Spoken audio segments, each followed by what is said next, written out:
I'm Brad, and I've been a tour guide for nearly 10 years. It's been my pleasure to show the best that my country has to offer to the hundreds of guests I've hosted over the years. Now you get to be my guest as I take you on an eco tour of paradise.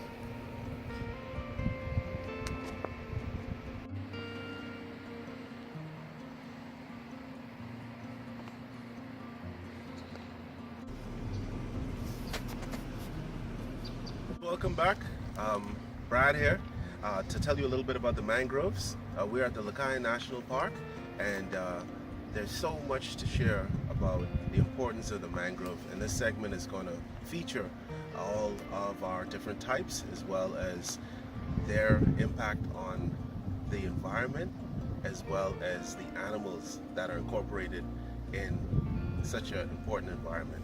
So right behind me, for the most part, we're looking at the red mangrove. Now, intermittently, there's a number of different types. We also have the black mangrove, the white mangrove, and the buttonwood. But first, we're going to take a look specifically at the red mangrove. Now, just here, we have the Rhizophora mangle, or the red mangrove. Now, the red mangrove traditionally grows to about 80 feet.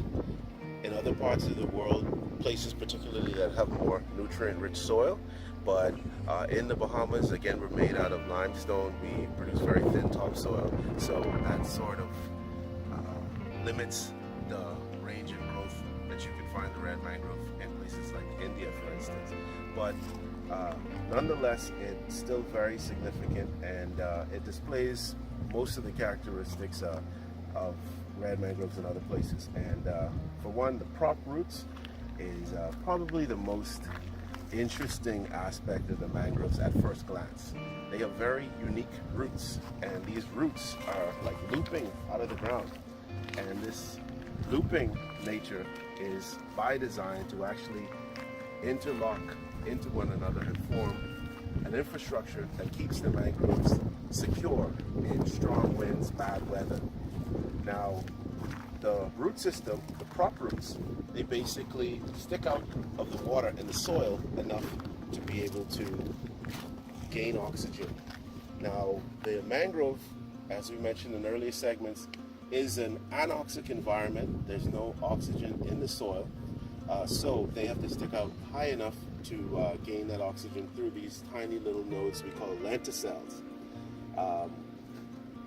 And they also are very flexible, so that flexibility allows them to move with the current and be able to make sure that they're secure.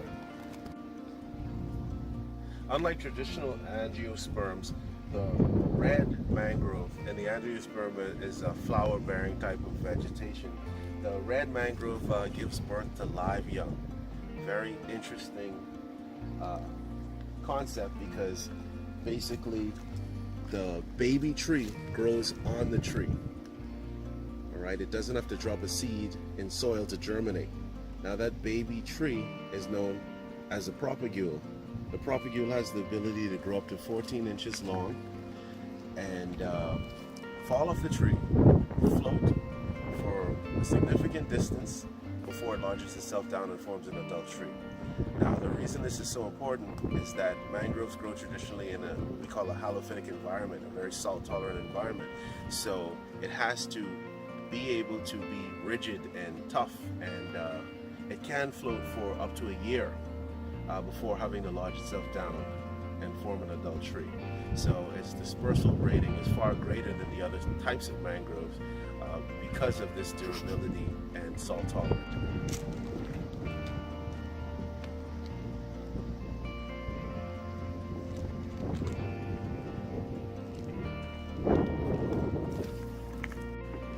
Now right here we have what's known as the white swan flower. This is another accessory to the mangrove ecosystem.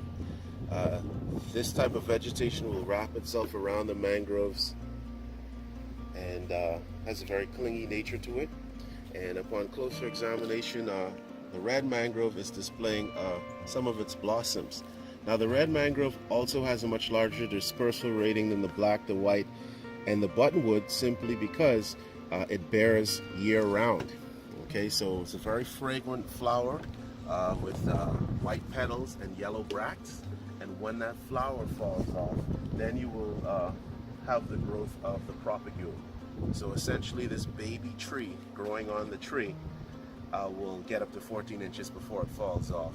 And it can grow in the understory where there's a lot of covering, whereas the black and the white mangrove, they need very specific conditions. So you'll find much more of the red mangrove than any of the other species, just because, again, because of its resilience. So it can grow in a place that does not offer very much sunlight. It can grow in a very thick environment, doesn't really need very much space, and it can float for a year before it lodges itself down. The white mangrove and the black mangrove, they bear flowers in the summertime, so that drastically limits the amount of baby trees they can put forth. The mangrove is also like a filter, so it filters out all those debris that might possibly accumulate due to dead leaves or something that's being brought in by the current. But in any event, it stays nice and crystal clear. You will also notice a large collective of algae in place. If you look down, this dark green finger-like creature is a type of algae that grows more comfortably in brackish water.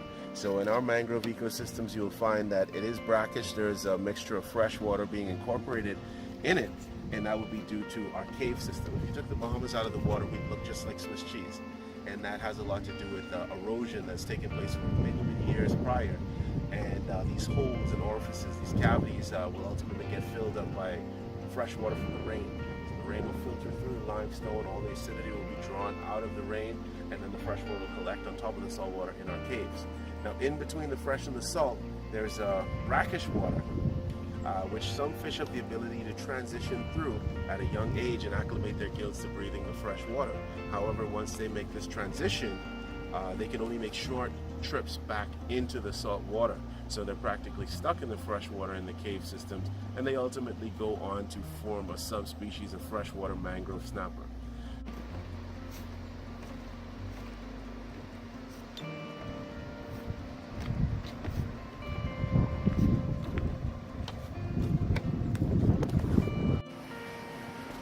Now, mangroves are generally found in Pacific and the Atlantic and tropical and subtropical environments, and again, very salt tolerant type of vegetation, and this allows them to grow particularly on coastlines, forming a protective barrier to stop any kind of rough seas from penetrating the coastline and causing devastating coastal erosion. So very important for us to preserve the mangroves, simply because it acts as a buffer zone to prevent these strong waves from doing too much damage to our coastlines.